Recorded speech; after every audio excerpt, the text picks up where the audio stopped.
business, market strategy, synergy. Are you proactively leveraging existing business methodologies? Do you continually synthesize cloudified infrastructures? What about seamlessly envisioning client-centric total linkage? Do you want to energistically seize front-end initiatives and credibly synthesize alternative intermediaries? Then this video isn't for you.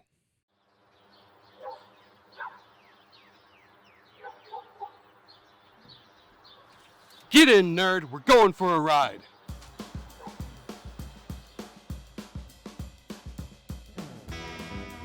Uber, Lyft, other ride-sharing apps that don't matter. These services have become part of the fabric of our society, providing transportation for people from all walks of life.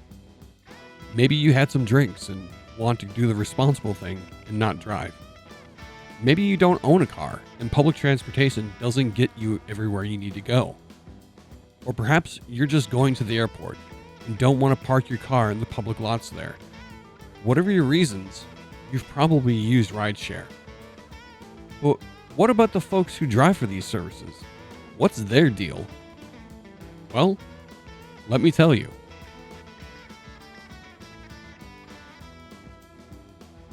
I'm Jason, and I've been driving for Lyft on and off since 2016.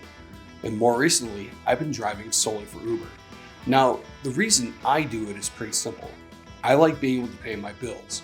But while money is the primary reason I drive, it's not the only benefit. First, I love being able to set my own schedule. I can just hop in the car, turn the app on, and go any time of the day. And while that isn't always the best strategy for making the most money, it is definitely nice to not be beholden to somebody else's schedule. What's more, I can fit driving in around other things. Going to a movie later, maybe I could pick up a fare along the way.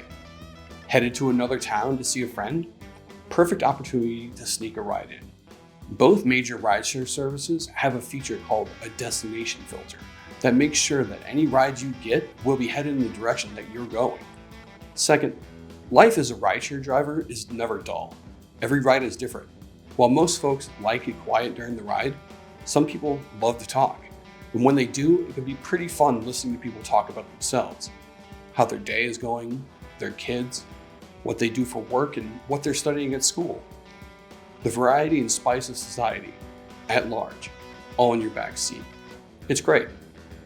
I've got some pretty interesting stories about those, so let me know in the comments if that's something you'd like to hear about.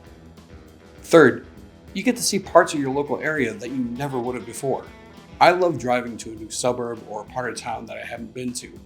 And since driving folks around takes you to new places, you get all sorts of great recommendations for passengers for new restaurants or neat little shops to go to. While all of that is great, it's not always sunshine and roses. After all, rideshare driving is still a job and comes with its own set of things that cause stress and frustration.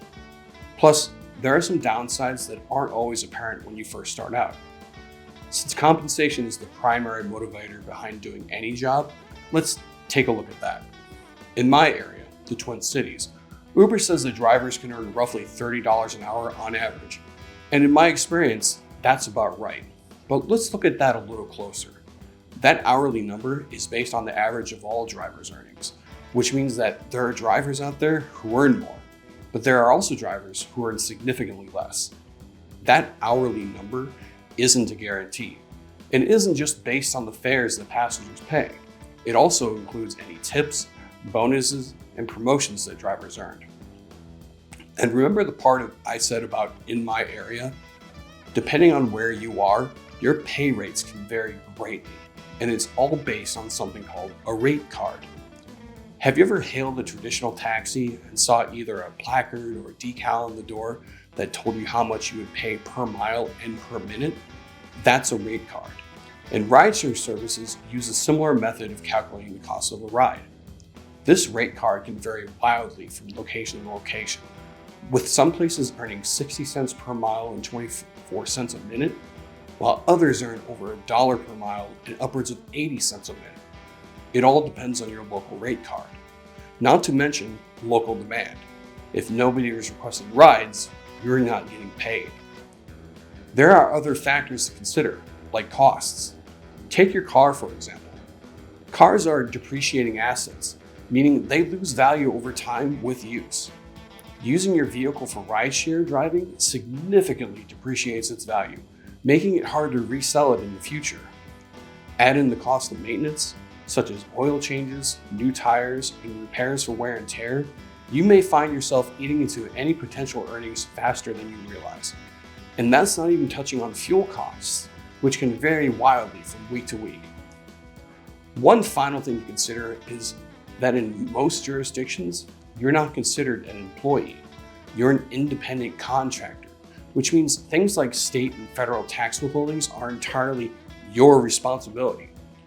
Don't set aside enough money or didn't take the right deductions, come tax time, you may find yourself in a world of financial pain. And since you aren't an employee, you don't have any benefits like health insurance. You also don't have many of the federal or state employment protections that exist for W-2 employees. Add in arbitration clauses in the terms and conditions of being a driver, and you may find yourself in between a rock and a hard place when it comes to disputes regarding compensation or other issues. And this is just scratching the surface. There's other things to consider, like the fact that you're inviting strangers into your car, or that sometimes passengers will try to take advantage of or scam you. With all that being said, would I recommend being a rideshare driver? It depends. I know that sounds like a cop-out, but your individual situation will dictate whether rideshare driving is right for you. In my case, it makes sense. I'm currently enrolled in school full-time, so being a rideshare driver gives me the flexibility I need to make ends meet. I get health coverage from the VA with no out-of-pocket costs, and I drive an electric vehicle, so I don't have to worry about fuel costs or many of the maintenance issues that come from a traditional internal combustion vehicle. I sat down, looked at the pros and cons of being a rideshare driver, and considered all of the factors in my life that affect them. You'll have to do the same and see if that makes sense for you. If rideshare driving is something you want to try out for yourself, be sure to check out the links in the description below. These are my referral links, and while I do make some money off of them, you could get a bonus of $550 after completing your first 50 rides with Uber, or a guarantee of $3,400 if you complete 200 rides in 30 days with Lyft. One last thing. There are ways that rideshare drivers can earn some side cash while driving, and one I recommend is PlayOctopus. PlayOctopus is a company that provides a tablet to rideshare drivers that complete over 100 rides a month. These tablets provide games, video content, weather information, and more to passengers. They also display ads from time to time, which is what allows PlayOctopus to provide them for free and for you to get paid. Find out more in the description. Thanks for watching. Be sure to like and subscribe and ring that notification bell. I'll see you on the road.